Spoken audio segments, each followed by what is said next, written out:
I grew up as a musician. As a little girl, I was absolutely immersed in the arts. It didn't matter whether it was visual art or performing arts, I loved all of it. And I was really disciplined as a child, more than you might expect, but I had a goal, and I wanted it really badly. I wanted to perform on the great stages of the world. I wanted to be a concert pianist. And I think I did because when I played, I knew that if I could get you to feel what I felt inside when I played, if I could get you to hear those notes that I heard, that something indefinable in the air between us changed. You know, if I played with great joy and abandon, you took away joy.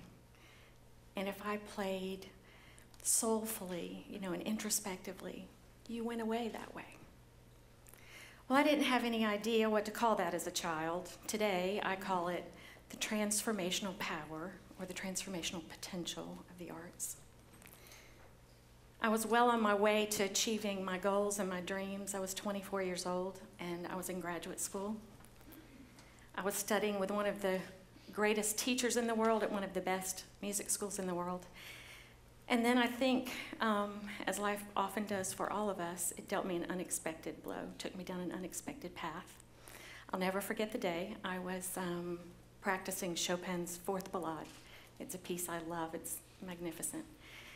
And I was working on the bass line, and I just had excruciating pain in my wrist, and it completely froze. And I truly just couldn't play.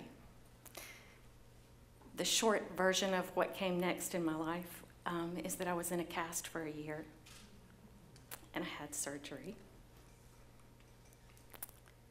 And my hopes for a concert career were over. It was tragic, and as tragic as it sounds, I did lose my context in the world for a minute or a year or two. I lost my dreams for a bit. In looking back, and I think we probably all do this in looking back, but in looking back, I would say to you, it's the best thing that ever happened to me. I know that's hard to believe. But I've gotten to do some extraordinary work in the arts. I don't think I would have gotten to do that work from the piano bench.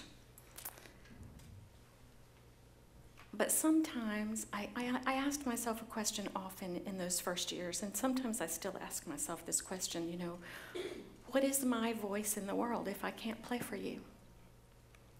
Because I knew how to do that. I knew how to play for you and make you feel something extraordinary. And it was a power, so I asked myself, you know, what is my power to transform you or the world for good without my piano keys? I have lived my life absolutely rooted in the belief that the arts are transformational. I've watched the arts transform the life of a child, sometimes a community, and I've watched the arts have a powerful economic impact. 4 years ago, I was privileged to be part of creating and visioning an arts education program called Art Play. I don't know how many of you have heard about Art Play. It's right down the road in a beautiful old Victorian house. When we were visioning Art Play, we wanted to do something that was different and wasn't being done in this community.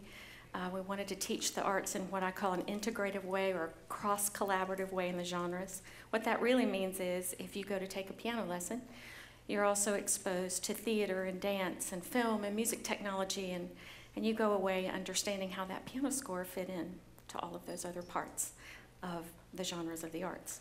So we had to figure out if we could actually really teach that way, and we went over to Ramsey High School. It's a fabulous school, fantastic principal and teachers, and we interviewed about 50 some odd of their kids. Ramsey didn't have a theater program at that time, almost no arts programs. That's very typical and normal, as you know, for public schools. We chose about 17 kids, and these kids had no formal arts training either, but we spent time with them weekly at first, and ultimately we spent many days a week with these kids. First, we asked them, just find somebody whom you want to know more about, somebody who would serve as almost a virtual mentor to you. And then we taught them how to take what they had researched on those people and turn it into something that would become dramatic prose or dramatic monologue. And then over the course of a year, we took those kids onto these very stages at the Alice Stevens Center, and we taught them how to put music and dance and film to their dramatic prose. To watch those kids, those 17 kids, over the course of that year was absolutely mind-boggling. You know, they just were unfolding. It was like you were watching a flower bloom right in front of you. They began to take risks, and they became so confident, you know. And they were really grasping onto the values of those great men and women that they were speaking about. Well, their very first performance was to the board of the Community Foundation of Greater Birmingham. A pretty big first performance, right? In retrospect, I can't believe we did that. Risky. There wasn't a dry eye in the house when the kids finished, and I'll never forget a friend of mine who was on the board. When he could kind of gather himself, he said, and this is a guy who has seen lots of entertainment and could see anything he wanted, but he said, you know, I've got to hear those kids again. Where can I hear those kids again? There were lots of performances after that. We call that group the Make It Happen group. But more than the performances, we had 17 kids who were on a roll in their lives, and we needed to make their new beginnings sustainable. So, you know, I guess I would say to you, 3 of those kids went on to ASFA. They auditioned for ASFA the very first year, Alabama School of Fine Arts. All 17 of them went on to college after 3 years in the program. The arts can be transformational. And it was so fascinating to watch what happened around those kids. It wasn't just their lives that were transformed. Everything around them percolated with change. Their families were changed. Certainly the families they will ultimately have are different. The jobs they will get, the jobs they'll bring back to us, what they'll bring to this community is different. But when you take a child and you change his or her life for the good, when you take a kid who's living on the margins and she becomes a contributing citizen, or a kid who's a potential high school dropout, and he becomes a college graduate, the domino effect in our society is huge. It's immeasurable. I like to say today that those kids are my voice. They're my new piano keys.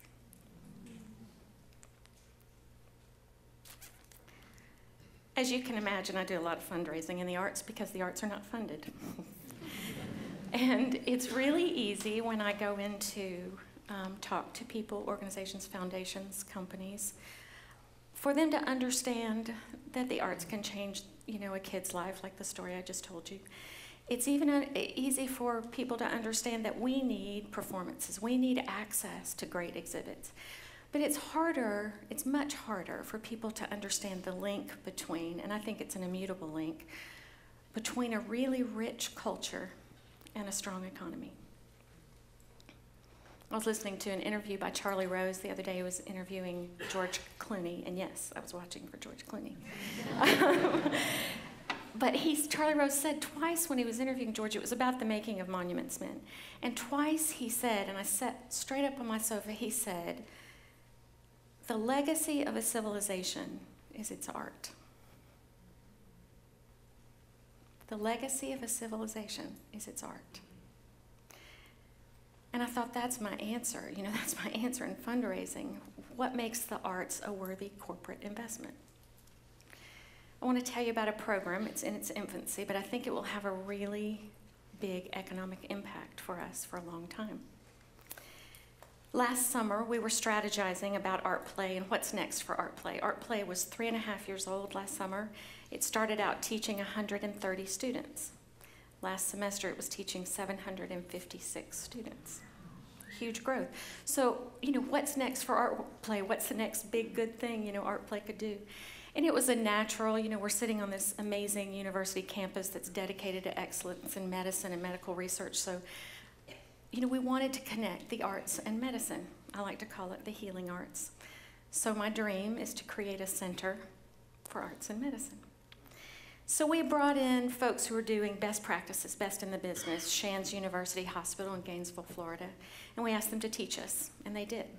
They taught us on the administrative level, and they taught our teachers how to go into hospital rooms and use their art forms to work with patients. And so we did. We did another pilot program.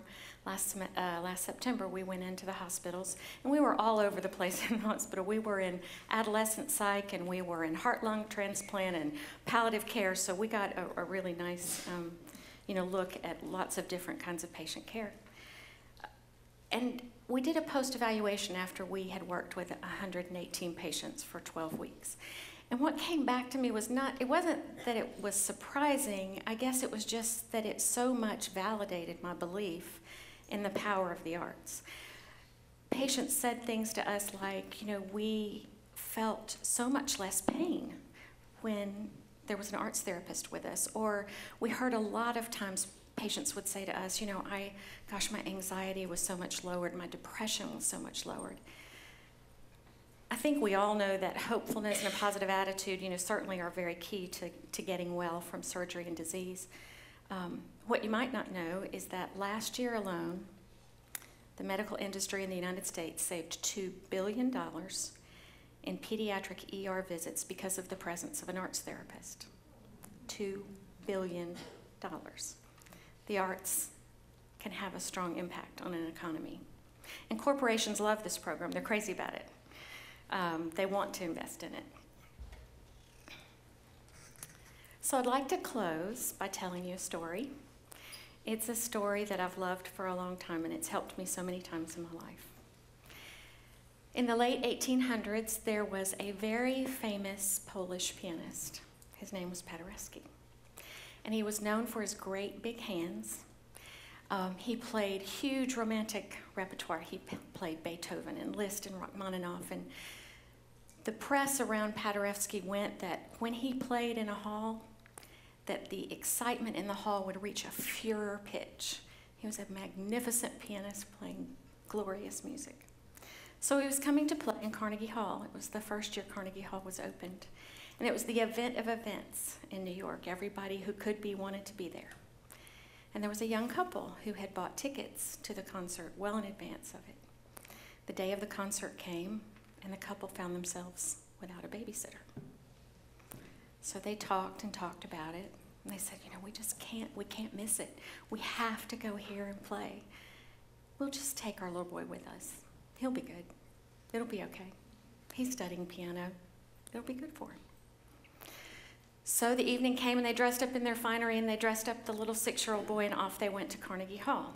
And they were so excited because when they got there, they found that their seats were right downstage, and the little boy could see Paderewski's fingers as he played.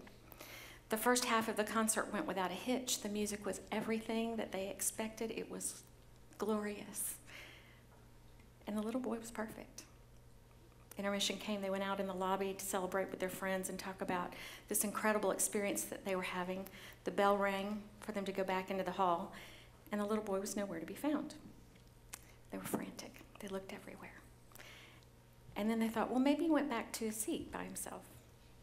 So they walked back into the hall, and the first thing they saw was their child climbing up onto the stage.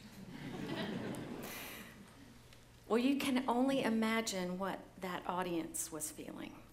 The fear was palpable. They knew the reputation of Paderewski's great big temper.